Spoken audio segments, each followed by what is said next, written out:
Ao convite de vocês, né, da associação.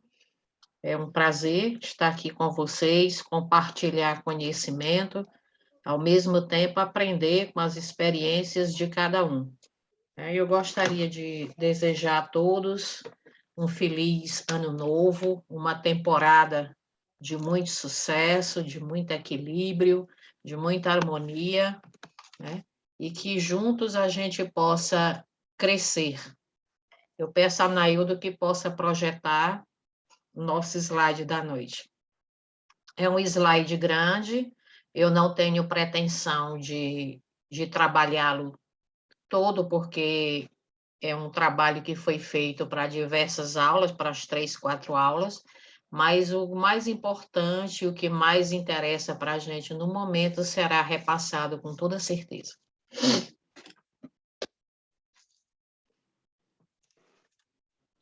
Gostaríamos de agradecer a presença de alguns instrutores presentes em sala.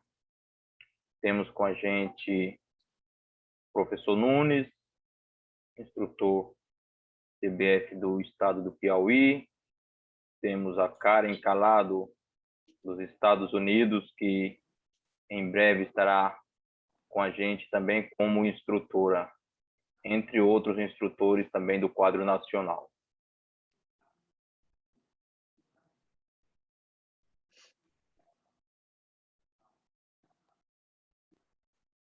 Só me informem se já aparece para vocês. Já. Ok.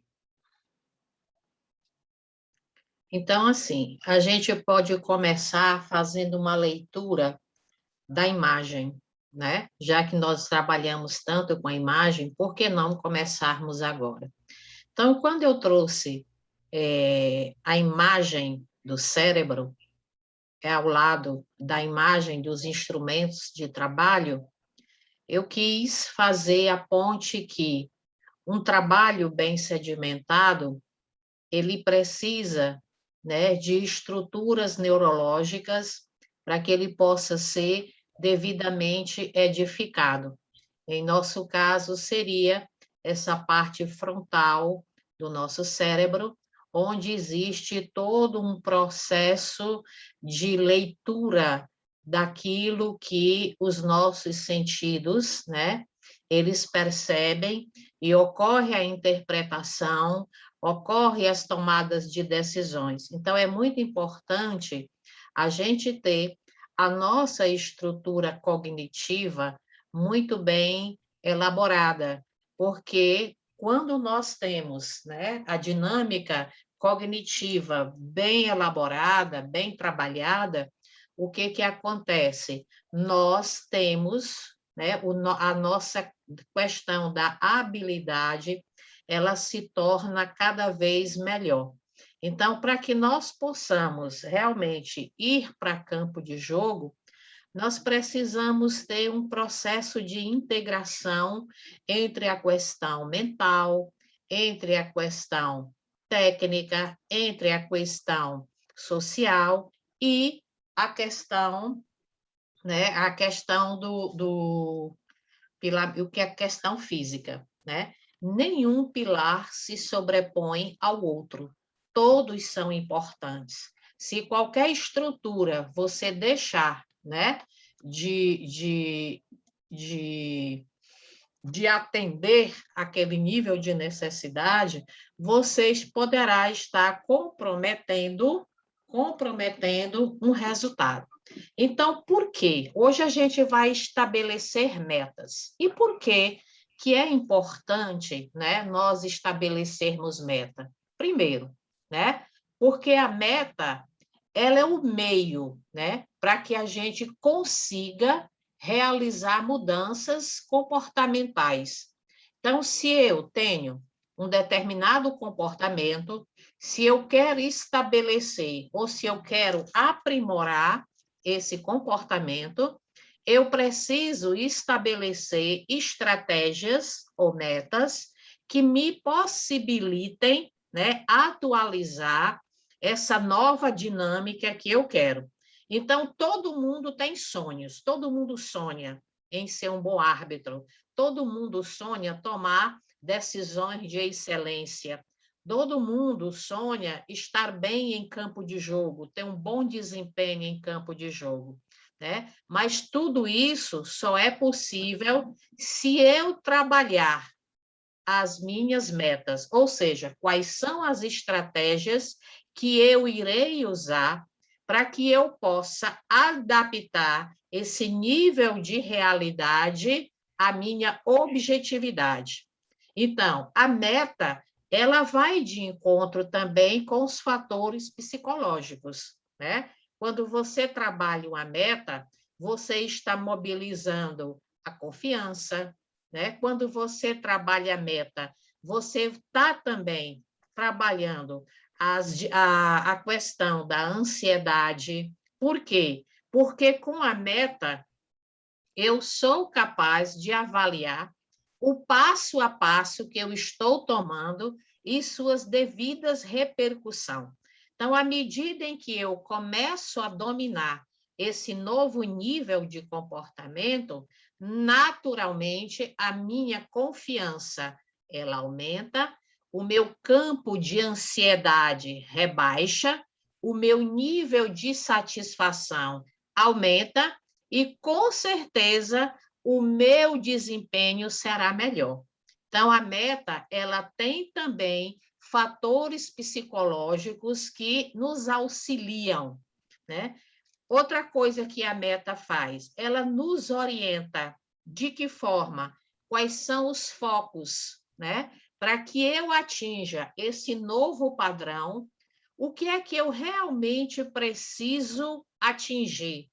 O que é que realmente é necessário eu implementar no meu comportamento? Ou seja, qual será o foco das minhas ações, né? Elas podem aumentar também a motivação, né? Com a motivação, eu me torno uma pessoa mais persistente. O que é uma pessoa persistente? É aquela que busca diversos caminhos para encontrar a saída, para encontrar a solução, para ir ao encontro com o seu objetivo. Então, uma pessoa que trabalha as metas, ela se torna uma pessoa persistente, diferentemente do insistente. O insistente é aquela pessoa que só vê solução por um caminho, né? Ele fica batendo na mesma tecla. Essa pessoa é insistente. O persistente, não. Ele vai num caminho, não deu certo, ele se reorganiza. E é aí, nesse processo de reorganização, é que a meta, ela possui o que a gente chama de flexibilidade.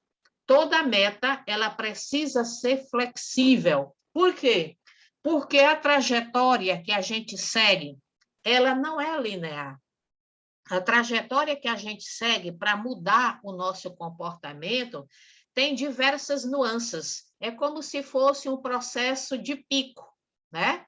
Tem horas que a gente vai estar com um quadro emocional X, tem horas que está Y, confiante, tem horas que estamos menos confiante, né? E se a gente tiver uma meta que seja rígida, que não tenha flexibilidade, se por acaso essa meta ela não for a melhor estratégia escolhida por mim para um determinado para um determinado tempo, para uma determinada busca, isso vai fazer com que eu desista facilmente.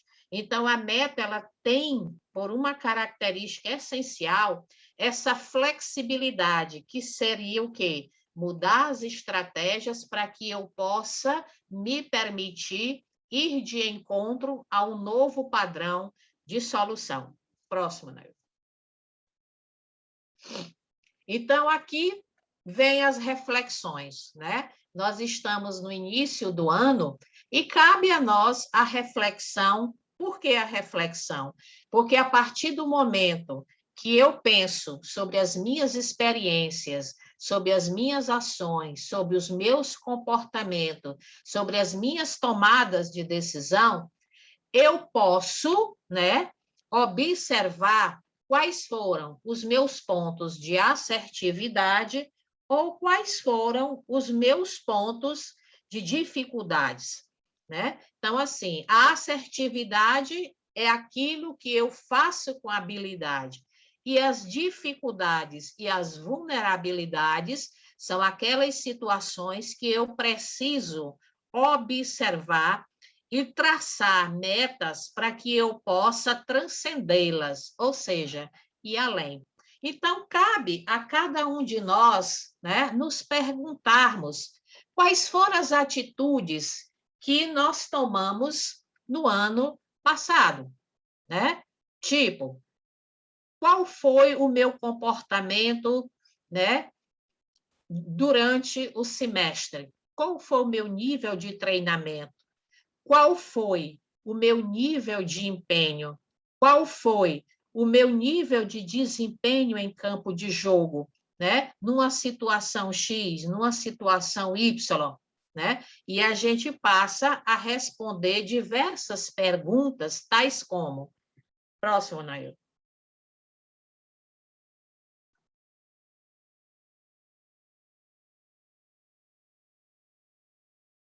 Pode passar, Nail. O que eu fiz que deu certo? Por quê? Porque o que deu certo, nesse novo ano, ele vai ser expandido, né? O que deu certo chegou a um limite, um bom limite, mas esse limite pode ser expandido. Então, isso foi um aprendizado significativo para mim. Então, ele vai fazer parte da minha memória de trabalho. O que eu não consegui fazer, e, acima de tudo, por que eu não consegui fazer? Em algum momento em que eu não fui assertivo na minha tomada de decisão, eu busquei saber aonde estava a minha fragilidade. O meu erro, ele foi a nível físico, foi a nível técnico, foi a nível mental, foi dificuldade de conviver em equipe, o pilar social, né? Quais as atitudes que eu tomei que foram produtivas, né? O que eu fiz de produtivo, né? O que eu fiz que elevou o meu potencial como ser humano e como árbitro? Quais foram as atitudes que atrapalharam o meu desempenho? Eu fui vaidoso? Eu fui soberbo? Eu fui egocêntrico? Eu tentei comandar tudo sozinho? Eu não dei espaço para a minha equipe? O que aconteceu comigo? E agora? O que me proponho a tentar fazer diante de todas essas questões? De que forma eu posso melhorar a minha performance? Então, a meta é um objetivo a ser alcançado. E é por isso que nós devemos ter várias, né? O homem, ele tem um amplo espaço, espectro de atuação. Então, ele deve ter, né, uma variabilidade de metas, porque existem N sonhos, e cada situação precisa ter metas, estratégias específicas. Estabelecer e atingir metas requer o quê? Motivação, né? Quando é que eu me sinto motivado a fazer alguma coisa? Quando eu percebo que aquilo ali me faz bem, quando eu percebo que o que eu faço, eu gosto de fazer, né? Me faz refletir sobre planos e maneiras de enfrentar, né? Tá, eu quero ser um bom árbitro, eu quero me desenvolver na arbitragem. Quais são os aspectos que podem ser considerados como tomadas de decisão de um árbitro de excelência?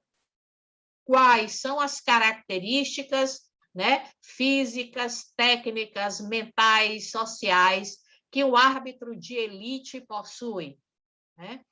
E os possíveis desafios a atingir. Então, fatores para alcançar objetivos. O que são os objetivos? É tudo aquilo que a gente sonha, né? Primeiro, eu preciso ter motivação para mudar. Motivação, motivo para agir. E eu só tenho motivo para agir quando o que eu faço tem sentido para mim, tem significado para mim, né?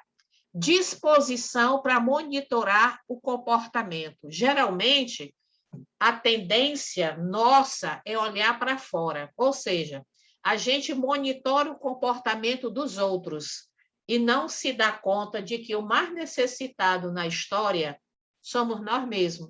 Então, disposição para monitorar o próprio comportamento. O que é que eu estou fazendo bem? Aonde posso melhorar? O que eu devo empreender? O que eu devo estudar? Né? Força de vontade para fazer acontecer. Essa força de vontade está relacionado, né, a inúmeras situações que podem aparecer durante essa trajetória de crescimento, que se nós não tivermos a devida consciência do que a gente quer e a responsabilidade de pagar o preço pelo nosso sonho, a gente pode desistir e não permitir, né, que esse sonho se efetize. Próximo.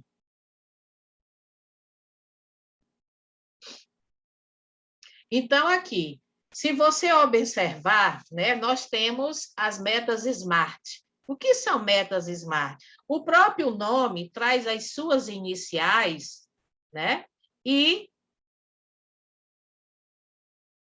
o significado. Por exemplo, uma meta, ela precisa ser específica. Por quê? Porque são situações diferenciadas. Cada nível de situação possui a sua meta. Ela precisa ser mensurável, né? Quanto, né? Ela precisa ser atingível. É o famoso como. Como vou fazer, né? Ela precisa ser relevante. O que é uma meta relevante? Para quê? Qual é o sentido que essa luta, que essa estratégia, que esse sonho tem para mim? E ela precisa estar compreendido no espaço e tempo. Quando?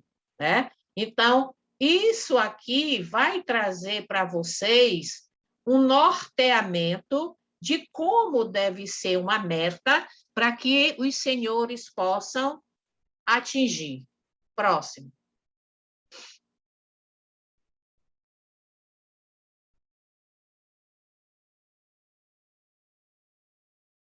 Pode passar. Não apareceu ainda para vocês? Voltou. Pode passar, passe uma. Princípio de... Volta uma, Nel. Princípio de estabelecimento de metas, né? Primeiramente, tudo na vida tem que ter um princípio, uma forma de organização, né? Então, primeira coisa, você tem que estabelecer uma meta específica, de acordo com o seu planejamento, de acordo com aquilo que você quer atingir. Elas precisam ser moderadamente difíceis, mas realistas. Às vezes, a gente traça uma meta e essa meta ela está muito além da nossa capacidade, né, de superar momentaneamente as situações adversas que, porventura, possam se manifestar nesse caminho. Então, o que é que a gente tem que fazer? A gente tem que pegar, né, e trabalhar essas metas em pequenas etapas. Por quê?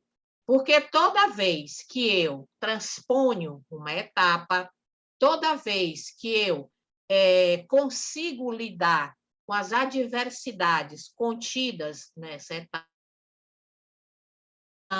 a confiança, né? A minha autoimagem, a minha força interior, ela se torna cada vez maior.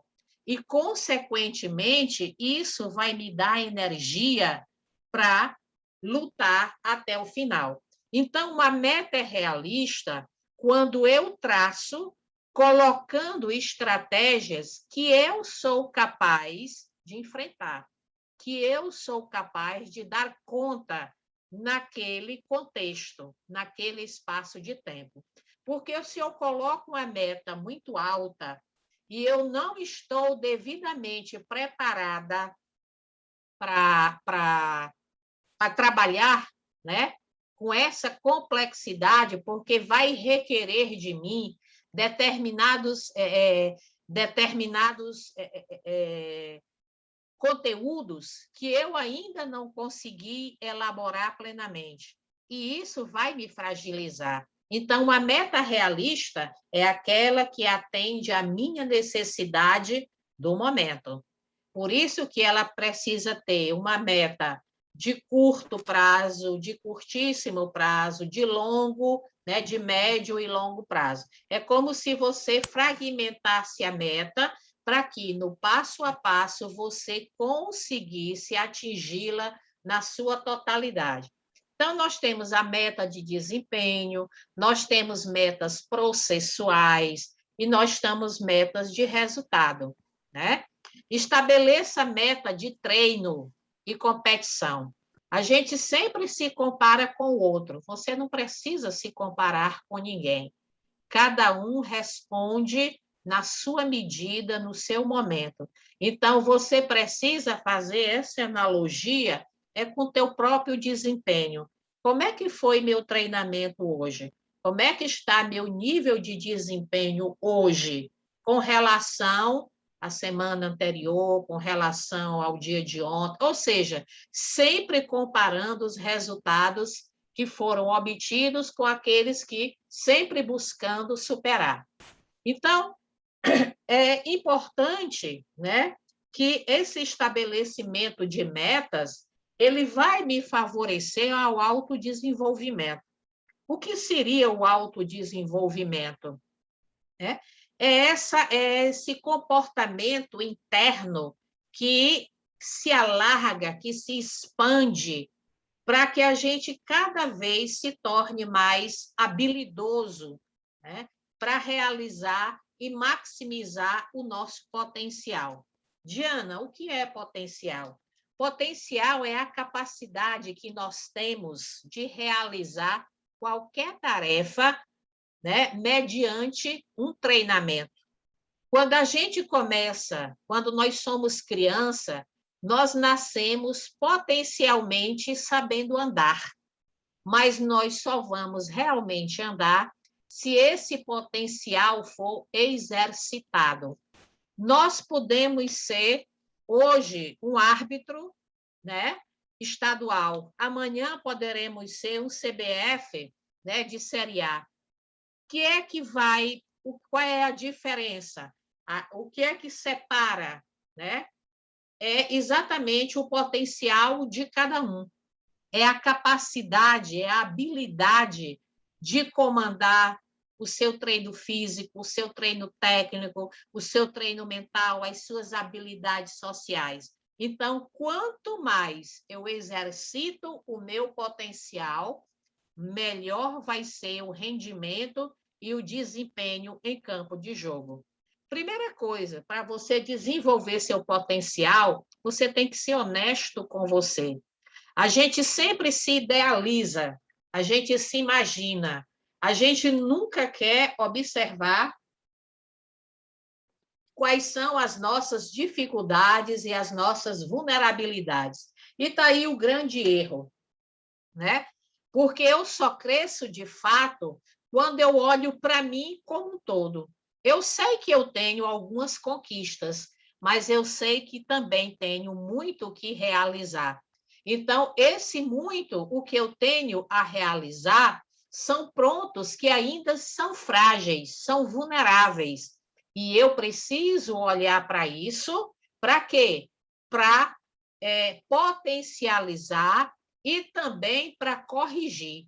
Toda vez que um árbitro comete um erro em campo de jogo, ele errou por um nível de dificuldade. Se eu for arrogante, se eu não tiver humildade, eu vou dar N desculpas o porquê do meu erro. Mas se eu tiver humildade e eu verdadeiramente quiser crescer, eu vou olhar para o meu processo, para o meu momento e perceber, né, o que é necessário fazer para que o meu desempenho seja melhor. O autodesenvolvimento, ele vai me ajudar a lidar melhor com o meu campo emocional. Uma das características do autodesenvolvimento é você ter controle sobre a sua impulsividade, né? O que é uma pessoa impulsiva? É aquela que dá resposta sem pensar. É aquela que ela está a fim de sair daquele processo, de qualquer jeito. Ela não está a fim de dar um resultado coerente, né? Tudo na vida é linguagem. Tudo que a gente vê pode ser interpretado. A pessoa impulsiva, ela não faz isso. Ela dá uma resposta que ela acha que é. Ela não tem certeza. E em campo de jogo, a gente não pode lidar com achismo. Podemos errar em campo de jogo? Podemos. Somos humanos e tem situações que vão muito além de nós, né? Que às vezes a gente não dá conta. E às vezes a gente traz, né, uma resposta que não é a mais correta, né, a mais sensata. Mas aí também existe o quê? A possibilidade de nós ressignificarmos tudo isso através de quê? Né? Da busca do porquê eu agi dessa forma. Foi impulso? Foi falta de conhecimento técnico? Foi falta de habilidade mental? Foi falta de um bom trabalho, de um bom planejamento em equipe? Né? Então, é preciso que a gente aprenda a lidar com o nosso campo emocional. Hoje está em alta o estudo, né, da inteligência emocional. É preciso que a gente conheça de que forma esses estímulos chegam a nós e como a gente os apreende, decodifica, analisa para tomarmos as nossas decisões. É preciso desenvolvermos a empatia. O que é empatia? Empatia nada mais é do que a capacidade de, em determinado momento, nós nos situarmos na posição do outro. Né? Isso é ser empático. É você perceber com o olho do outro. Né? Antes de fazermos críticas tão duras, basta a gente pensar: e se eu tivesse no lugar de fulano, será que eu não teria tomado a mesma decisão? Né? É o acolhimento do mundo emocional do outro, para que eu possa ter eficiência, que é a capacidade de realizar a contento, para que eu possa ter confiança nas minhas decisões. Ora, quando a gente diz confiança nas decisões, é muito simples, mas por trás da confiança da decisão, existe um trabalho imenso de autoconhecimento que me leva ao autodesenvolvimento. Como é que eu estou treinando? Como eu estou treinando? Né? Quantas vezes? De que forma? Né? Como é que eu estou fazendo o meu treinamento mental? Como é que eu estou lidando com as minhas frustrações, com a frustração da minha equipe, com as minhas dificuldades, com a dificuldade do meu colega? Tudo isso, gente, né, gira em torno do autoconhecimento. Quando eu sou, né, quando eu tenho quando eu sou autodesenvolvido, eu tenho a capacidade de me organizar internamente e externamente, né? Porque a gente sempre pensa numa organização para fora de mim. E a organização primeira é dentro de mim, dentro de cada um de nós.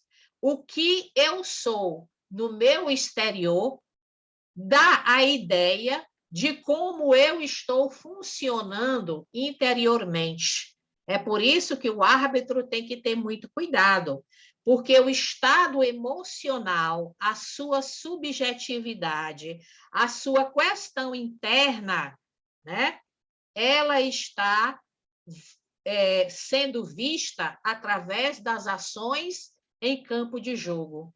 O árbitro está tendo controle de jogo, ele está sabendo, né, se relacionar com a sua equipe, com os times, né, com as equipes em campo de jogo, com o banco, ele está conseguindo trabalhar de forma coerente.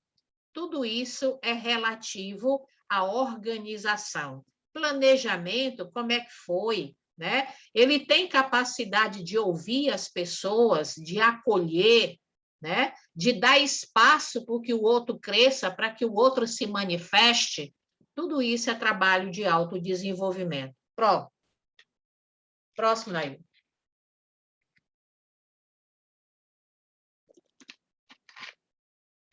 E aqui vem a questão da autoavaliação. A primeira coisa, você está emocionalmente pronto para se comprometer, né? Voltou, não, né? Física e emocionalmente com o desconfortável, né? Nem sempre o que a gente vai fazer é prazeroso.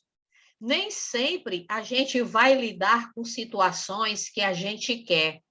Nem sempre a gente vai ter os resultados que a gente sonha. Você está pronto para isso? Né? Às vezes a gente sai de casa pensando numa coisa e a impermanência da vida muda tudo, vira o jogo.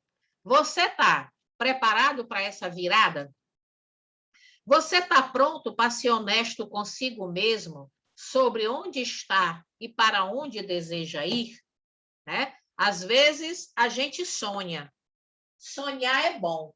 Difícil é pagarmos o preço pelo sonho que a gente quer, né? E se a gente não tiver essa autoconfiança, esse autodesenvolvimento, né, a gente pode parar no meio, né, no meio do caminho. Você tem tempo para isso? Né? Ser árbitro é necessário uma organização muito grande. Você vai lidar com os seus interesses pessoais, familiares, atletas, equipe, né? Mídia, torcedor. Você está preparado para isso? Para essa gama de pressão que advém dessa tua tomada de decisão? Você pode dizer não às coisas que interferem no seu objetivo? Quantas vezes nós temos situações que nós gostaríamos de participar e a gente não pode em função do trabalho? Você tem condição de dizer não para isso? Né? Você tem forças para ir de encontro a essa situação e buscar o teu sonho e atingir teus objetivos? Próximo, Nail.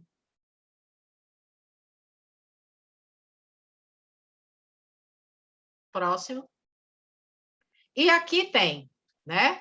Aqui, no centro de tudo, está o compromisso, a responsabilidade. Em volta desse compromisso, vão existir diversas situações que podem ser para você, podem se tornar dificuldades.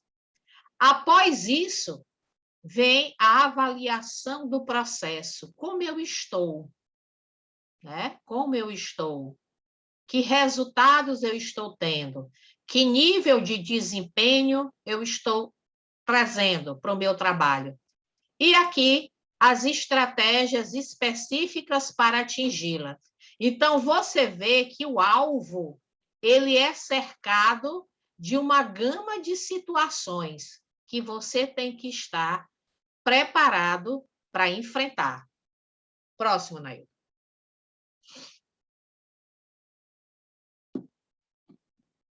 Próximo. E aqui, nada mais justo, né? Quando a gente faz uma opção, a gente faz uma opção pelo que é bom. A gente tem que primar por aquilo que a gente deseja, por aquilo que a gente quer, né? Então, a excelência, ela não é um momento. A excelência não está somente em apitar um bom jogo, né? Não. A excelência está em todos os momentos que você estiver dentro e fora de campo. Porque excelência não é um momento, excelência é um estado de espírito, é um compromisso que você assume primeiro com você. A excelência é uma escolha. Eu quero ser bom naquilo que eu faço. Não é ser melhor que os outros, mas é ser melhor comigo, para que, por tabela, eu seja melhor para os outros. Porque você só pode dar ao ser humano, ao seu próximo, aquilo que você tem, né? A excelência é um estado de concentração total, é um estado de atenção plena, é um concentrar-se, né? É um momento em que você está presente em você em todos os aspectos, porque muitas vezes a gente está num ambiente somente de corpo, a mente está vagando através das ideias, através das problemáticas que a gente tem. Será que a gente vai ter condição de separar isso, né? De esquecer algo fora de campo e centrar no sentido presença em campo de jogo para atuar da melhor forma possível, né? Então, aqui vai uma dica, né? Que é o livro Em Busca da Excelência. É um livro maravilhoso, de uma leitura simples, mas que traz sugestões bem específicas e legais para a gente trabalhar essa presença em nós, que seja incorporar a consciência no momento em que estamos sendo cotados a responder por um trabalho. Próximo.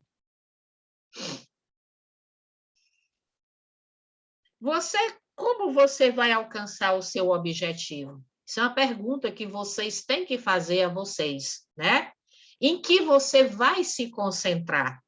Gente, quando a gente adquire a habilidade de concentração, de estar presente em todas as situações da nossa vida, a nossa vida parece que passa a ser um flow, né? A gente vive com tranquilidade, a gente faz as coisas com habilidade, a gente tem respostas significativas, mas isso tem um preço, né? O preço de quê? Da entrega, o preço da responsabilidade, o preço do estudo, o preço do treinamento, o preço da organização, o preço da autoavaliação, do autodesempenho. Sempre, né? Todas as respostas que eu quero atingir dependem de mim, né? Eu posso ter um psicólogo, eu posso ter um médico, eu posso ter o fisioterapeuta, eu posso ter meu treinador, e todos eles estão ali para me ajudar. Mas eu preciso me abrir a tudo isso, para que eu tenha uma resposta legal na minha vida, no meu trabalho. Próximo. E aqui tem, quais são os objetivos? Trouxe alguns objetivos, mas cada um tem os seus. Ser mais escalado, ser um bom árbitro, trabalhar num clássico, estar preparado nos 4 pilares, atuar com excelência e treinar continuamente. É interessante observar, eu acredito que na grande maioria das federações, né, o treinamento, geralmente, ele só é levado mais a sério nas temporadas, né? E o que acontece? Acontece que, né, para que eu tenha um bom rendimento, eu preciso ter uma situação sistêmica. É todos os dias. Eu não preciso, né, de um ponto X ou Y. Por quê? Porque eu preciso estar preparado para enfrentar as situações e não esperar as situações para enfrentar. O que acontece, né, por exemplo, quando se aproximam as temporadas, né, se aproxima os testes e tudo mais, existe uma eclosão, né, muito grande de treinamentos, uma sobrecarga, e, consequentemente, o corpo vai sofrer, né? E o grau de ansiedade tende a aumentar. Por quê? Porque você percebe claramente que você não teve o seu comportamento de excelência, você não teve, né, o seu ritmo nutrido, né? E o que acontece? Em determinado espaço de tempo, você quer ter uma resposta que o teu corpo não está preparado para dar. Aí vem as lesões, aí vem uma série de situações que não podem ser, né? Lembrando que tudo que diz respeito ao ser humano é processual, não é da noite para o dia. Se eu quero ter um corpo, né? Adaptar-me a um treinamento físico, eu não posso entrar com sobrecarga, eu preciso trabalhar este corpo gradativamente e aos poucos eu ia aumentando. Assim também, uma habilidade mental, ela não é trabalhada da noite para o dia. A habilidade mental ela é trabalhada cotidianamente. Estudar, eu não sou um bom aluno se eu estudo em véspera de prova. Eu preciso estar atualizado, sempre atento às inovações, né? A como fazer, como está sendo elaborado esse contexto, quais foram as novidades que surgem, está sempre antenado, né? E para isso eu preciso de quê? De comprometimento, é fundamental. Se eu não tiver compromisso comigo, eu não tenho compromisso com absolutamente nada. O aprendizado ele precisa ser contínuo. Eu preciso controlar as distrações, né? Então, controle de distração é fundamental, né? Eu vejo os árbitros pedindo agora, Diana, vamos fazer agora um treinamento, porque nós estávamos atuando sem público, e agora o público está voltando, né? E isso está incomodando. É um processo de readaptação, e isso é sistemático, isso tem que ser vivenciado. Mas, ao mesmo tempo, a gente tem que perceber que o árbitro, ele é treinado para estar, né, concentrado, embora os ruídos ao seu entorno estejam presentes. Ele tem um foco de atuação. Ele não pode se dar o luxo de permitir não controlar os distratores. Os que são os distratores? É tudo que vem para me tirar do foco.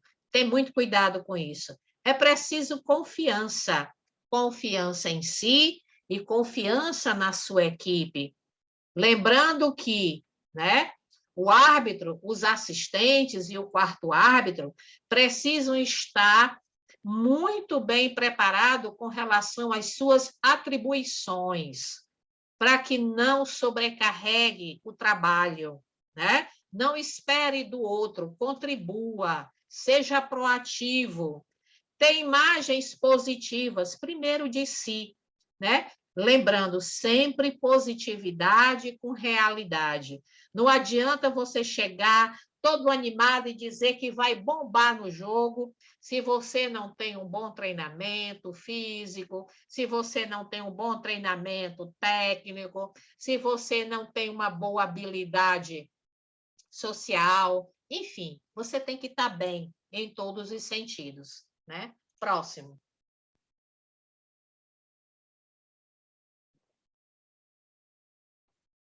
E aqui, né? Isso aqui a gente já trabalhou. Cada um faz aí, né, a sua análise de como quer vivenciar, né, o árbitro no ano de arbitragem no ano de 2022. Próximo, Nair. Ser um bom árbitro, para uns, é saber aplicar e conceituá-la. Dominar os conceitos é fundamental, né? Tomar decisões rápidas e assertivas. Tomar uma decisão rápida não é fácil e assertiva muito menos. Daí a responsabilidade que você tem em suas mãos, né, de ter a integração desses pilares. né? Não adianta você ter boa vontade para atuar em campo de jogo com deficiências no campo teórico, no campo físico, no campo mental, no campo social. Ser corajoso, né? Coragem para enfrentar as adversidades. A primeira adversidade que o árbitro encontra pode ser ele mesmo, né? A sua vaidade, a sua falta de humildade, a sua incoerência, a sua intransigência. É fundamental saber ouvir, saber acolher, estar focado. O que é estar focado? É saber para o que veio e o que deve fazer e como fazer, né? Ninguém nunca vai tirar de qualquer ser humano o erro, mas a gente pode diminuí-lo. E como é que a gente diminui esses erros? Com a presença, né, em si, atuar com consciência, mas essa atuação de consciência, ela tem toda uma estruturação que deve ser apreendida por cada um dos que, né, buscam esse trabalho. Então, o erro será cometido? Será.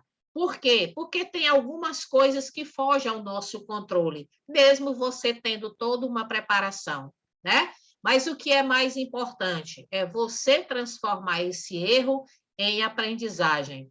Estar sempre bem posicionado, não só posicionado fisicamente, mas mentalmente, bem posicionado com relação aos seus argumentos, bem posicionado diante da sua própria performance em campo de jogo. Próximo.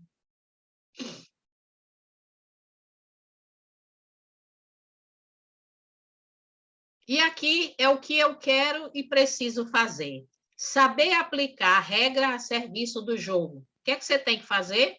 Estudo da regra. Como é que eu estudo regra? Leituras, vídeos, jogos, treinos. Não tem receita milagrosa para nada na vida. Tudo é uma questão de trabalho. Tomar decisões rápidas e assertivas. Como é que eu posso fazer isso aí? Treinar o processamento cognitivo, se questionar em todos os momentos, analisar, né? Como é que você pode também desenvolver o seu cognitivo? Boas leituras, bons livros, né? Bons vídeos, boas conversações, se instruir, fazer curso, enfim, aplicar, né? Investir em você. Estar sempre bem posicionado. O que é que me traz um bom posicionamento? É estar focado naquilo que eu preciso responder. É não me permitir distrair das situações. É estar presente.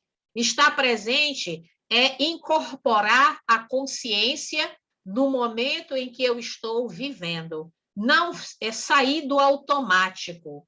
Sair do automático. Próximo.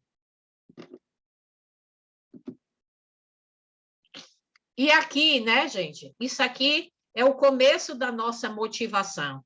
Geralmente, quando a gente tem uma expectativa do sucesso, né, de sucesso, a gente imagina que ela seja uma reta, que a gente vai subir rapidinho e vai conseguir. E consegue, mas não necessariamente nesse ritmo. O ritmo real. Passa aí, Nailda. Essa é a realidade, né? Vai ter momentos em que você vai estar no pico, vai ter momentos que você vai estar lá na depressão, né? Isso aqui, né? Essas situações aqui são as dificuldades que vão se apresentar no nosso contexto e vai fazer com que a gente sempre reavalie, né? Se realmente nós tomamos a decisão correta, se realmente é isso que eu quero. Dentro de um processo idealizado, né, a gente teria uma reta aqui, mas a nossa realidade ela é assim. A linha ela não é reta, A linha, ela é curva, ela tem nuances, ela tem depressões, ela tem subidas, até a gente chegar aqui nessa bandeirinha. Próximo, Nailton.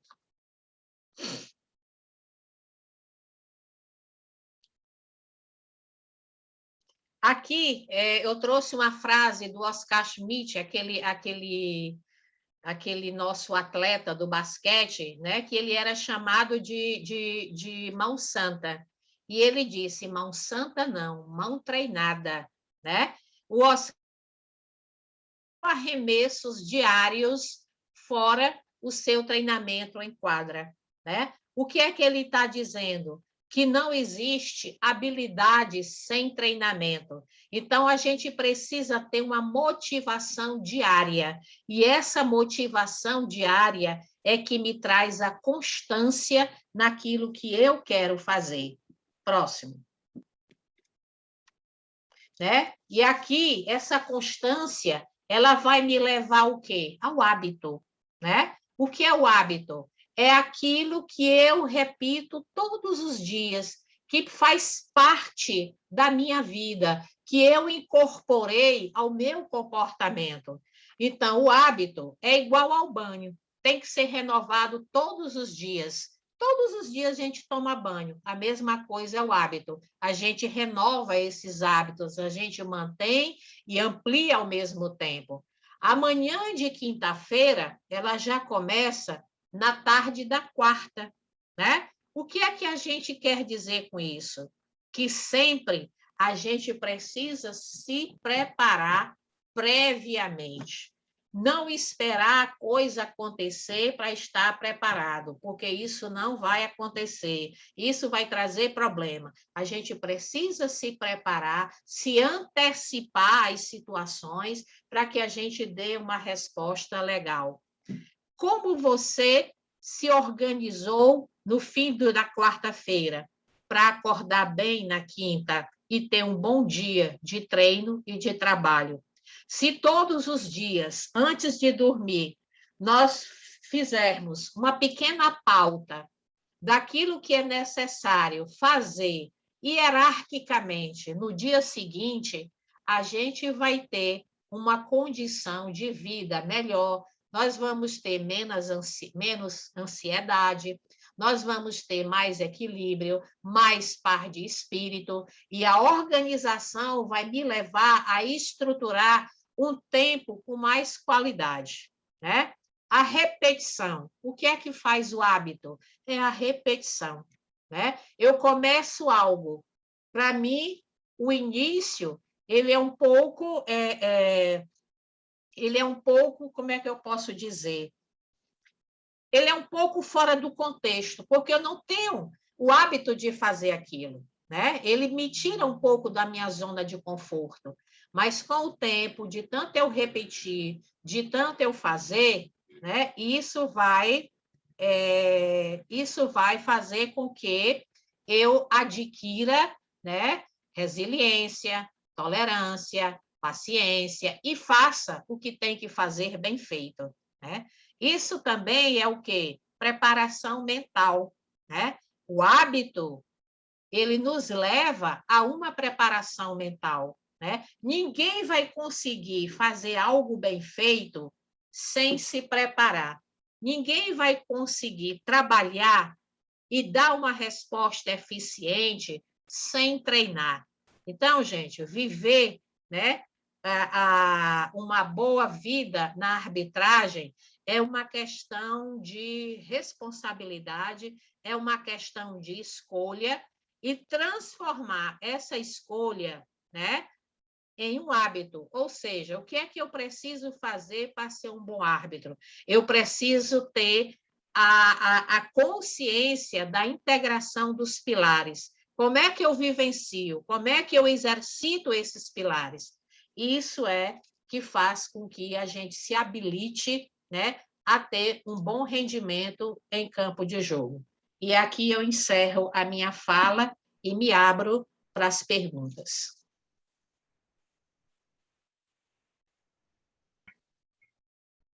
Nós temos Nós temos 10 minutinhos para algumas perguntas. E entre essas perguntas, eu observei durante esta 1 hora alguns colegas com o vídeo aberto, outros com o vídeo fechado. É uma opção de cada um. E aos que estavam com o vídeo aberto, eu foquei sempre em 3 pessoas. Do primeiro minuto ao último, quando a doutora fala que estava encerrando a sua parte, eles estavam escrevendo. Abriu um sorriso, né? Ele estava o tempo todo escrevendo. O que ele estava escrevendo? Com certeza é algo que tocou o Michael, a Karen, e uma pessoa que está aqui, que está com a marca de um telefone, aparelho celular. Eu até gostaria que, quando fossem entrar na sala, colocassem o nome que nós conseguiríamos identificar melhor. Senhor de camisa azul, óculos. Isso, você mesmo. Se tiver não, alguém gostaria de fazer alguma pergunta? Primeiro, eu gostaria que fosse um deles 3, para a gente entender o que eles escreveram ali. Porque, de repente, o que ele escreveu pode ser a dúvida do colega. Michael, você poderia falar? Boa noite, Naildo. Boa noite aos colegas. Boa noite, doutora. Boa noite. Naildo, Michael, sempre que meu nome realmente é um pouquinho difícil de soletrar. É Michel Celestino. Eu sou árbitro da Bahia, né? Sou recém-formado na turma 2021 da Escola de Arbitragem de Sergipe, Sérgio Corrêa, onde o professor Ivanei Alves é o diretor da escola. Tem alguns colegas também que estão presentes aí, que fazem parte dessa turma. O hábito, né, Nailton e doutora, de escrever é absorver os conhecimentos que a senhora tem passado para a gente, que é de suma importância, para que dentro desses conhecimentos a gente possa fazer nossa autoavaliação e começar a executar na nossa vida, né? Principalmente a mim, que sou um árbitro recém-formado, né? Eu acho que todo conhecimento é válido e de suma importância, né? Para o nosso cotidiano. E assim, doutora, eu pegando o gancho da minha fala, eu gostaria de fazer uma pergunta, né? A senhora.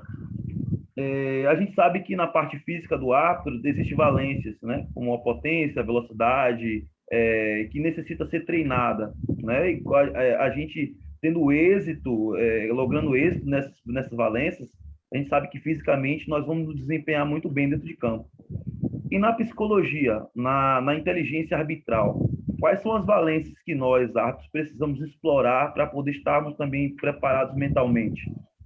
Atenção, concentração, resiliência, foco, né, flexibilidade. Então, assim, você vê que existe a questão da memória. Então, tudo isso, né, são dinâmicas cognitivas que são necessárias que vocês treinem. Como é que você vai adquirir uma memória de trabalho? Trabalhando, né? Cada jogo que você for, cada experiência que tiver como árbitro, né, como assistente, como quarto árbitro, você vai trazendo para você, né, essas vivências, essas experiências que vão se acumulando no teu campo mental, né? Quanto mais você trabalha a sua atenção, você vai estar mais presente em campo de jogo. Qual é a diferença da atenção para a concentração? A atenção é onde eu lanço o meu olhar. A concentração é o tempo que esse olhar permanece direcionado, tá? Então, assim, quanto tempo? Como é que você pode treinar isso aí? Tem várias formas, né? Você tem várias formas. Você pode usar jogos, você pode usar aqueles aplicativos que tem celular, tem o Lojão, tem diversas formas de você treinar mentalmente. O xadrez é excelente, aquele pega-vareta você pode usar para treinar, jogos de erros, você pode pegar livros, é muito importante o árbitro ter uma boa leitura para que ele possa estabelecer uma boa comunicação, para que ele possa conversar, para que ele possa verbalizar de forma correta, para que ele... Então, tudo isso faz parte da estrutura mental do ser humano, né? Tudo que existe todo um processo, né? Porque o que é que acontece? Quando você está na experiência arbitral, você capta essas experiências através dos seus sentidos.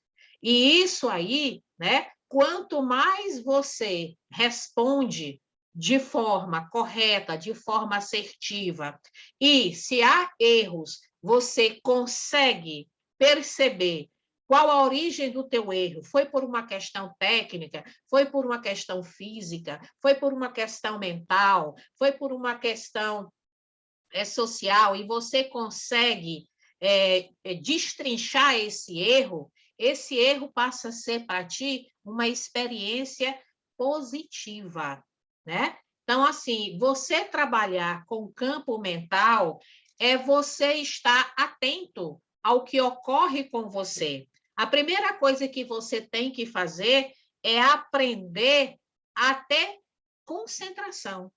É não permitir que o que está no teu entorno, seja a torcida, seja o banco, seja as equipes, tirem você do teu próprio eixo, né? Você vai ouvir, mas você vai selecionar.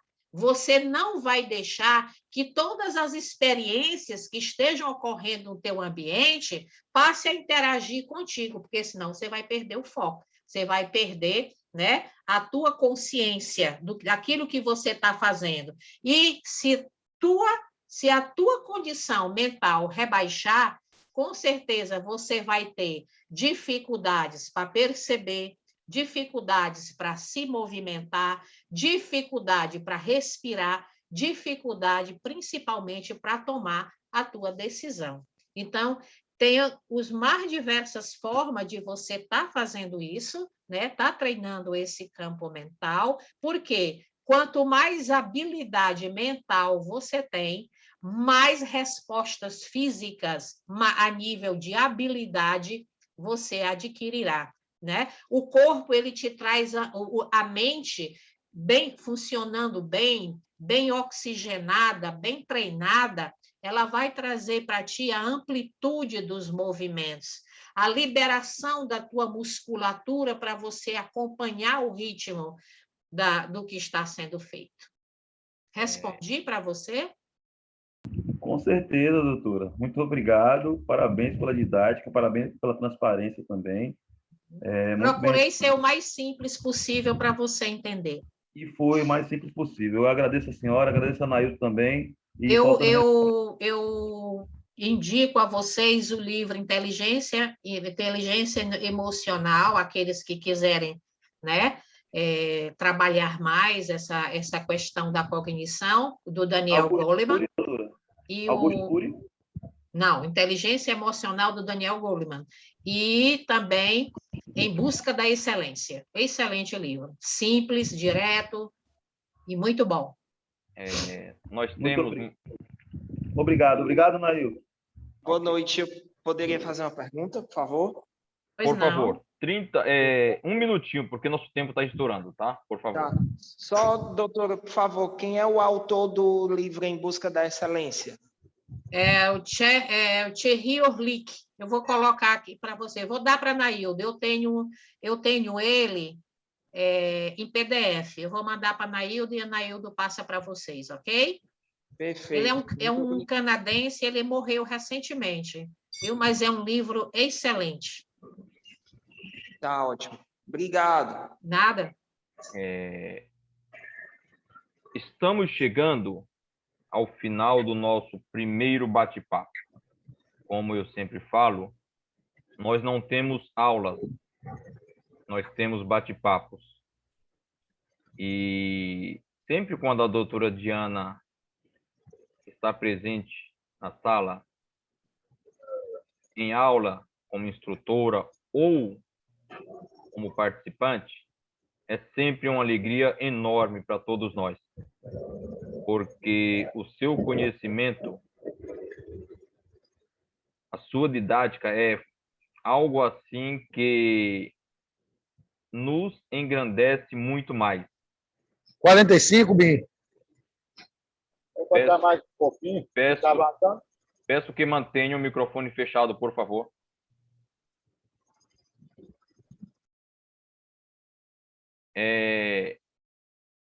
Eu me sinto muito, mas muito agradecido.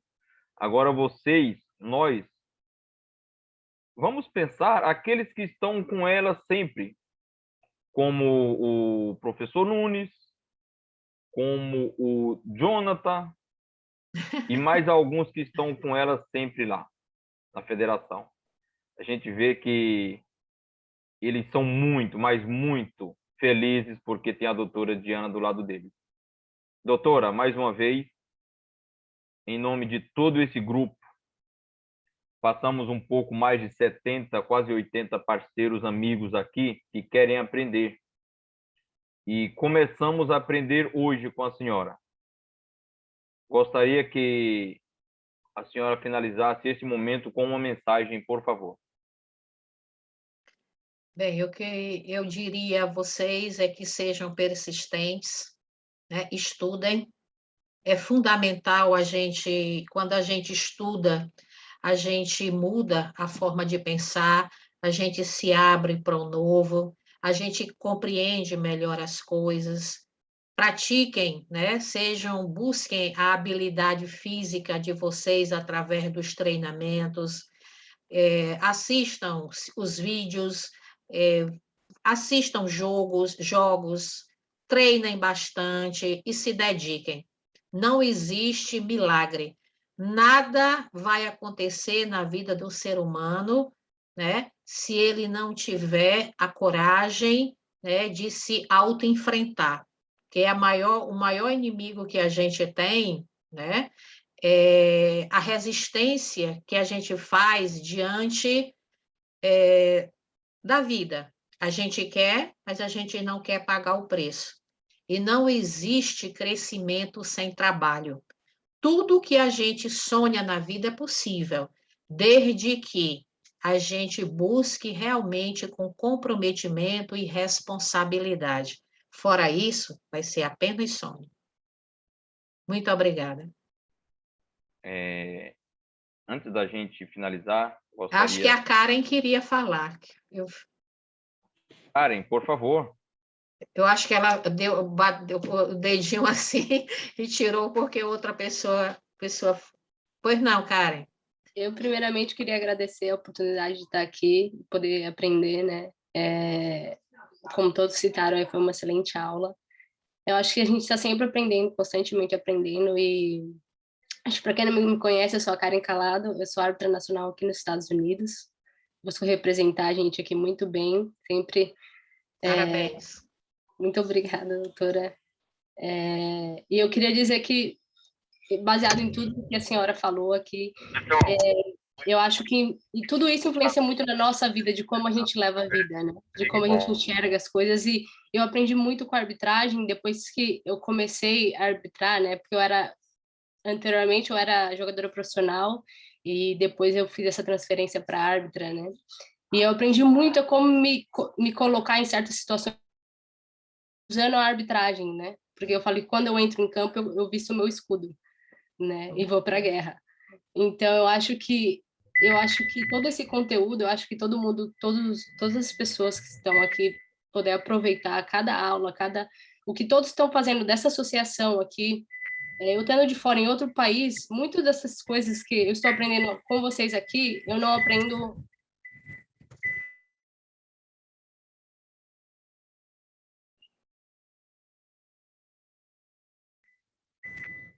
Travou a fala dela para mim, gente.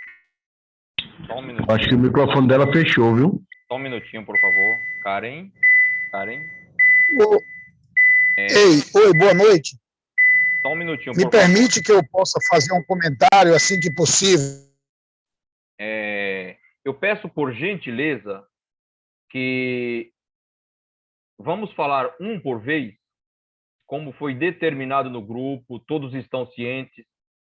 A gente não quer ser deselegante com os colegas que estão com a gente. Por favor. Karen, pode continuar.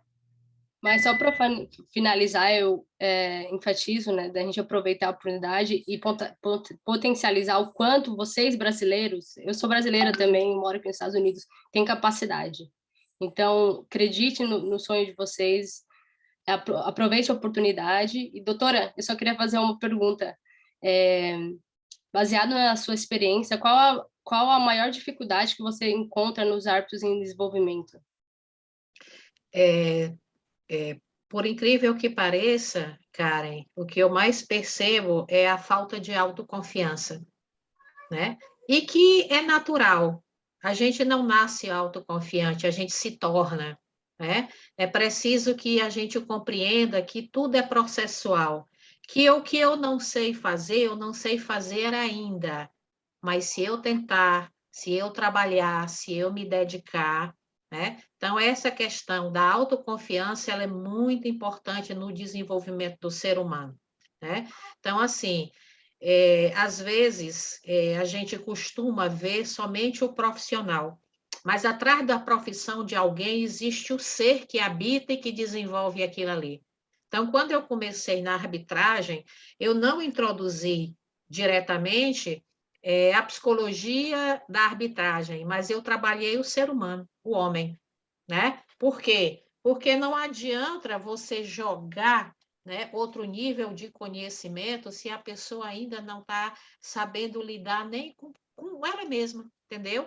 Então, o meu trabalho primeiro foi a reconstrução do ser humano, aí depois passou, né, a questão da arbitragem em si. Então, para mim, a maior dificuldade que o ser humano tem é ele se conceber com esse poder de realização. E na hora que ele faz enfrentamento, na hora que ele percebe que ele tem potencial, que ele é capaz de girar a chave, aí não, aí a coisa anda. Muito obrigada. Me permite fazer um comentário, por gentileza? Pois não, seu Gefredo, pode falar. Se for 30 segundos, tudo bem, seu Geofredo, porque o nosso horário, estamos no limite, tá? Positivo. Eu quero falar da minha grata satisfação de poder ter ouvido essas palavras, essas colocações que a gente pôde administrar ao longo da nossa trajetória como árbitro. Sou ex-árbitro de futebol, hoje milito numa associação e ao longo da história, foi 5 anos CBF e pude a forma da qual você se coloca. Eu só tenho aqui lhe parabenizar e lhe agradecer, não só a você, como todos os que estão presentes, a pessoa responsável que me encaixou para eu poder fazer parte desse grupo. Então, eu percebo que a gente tem muito como as coisas funcionavam e como vão funcionar e como funciona. Parabéns, muito obrigado do fundo do meu coração.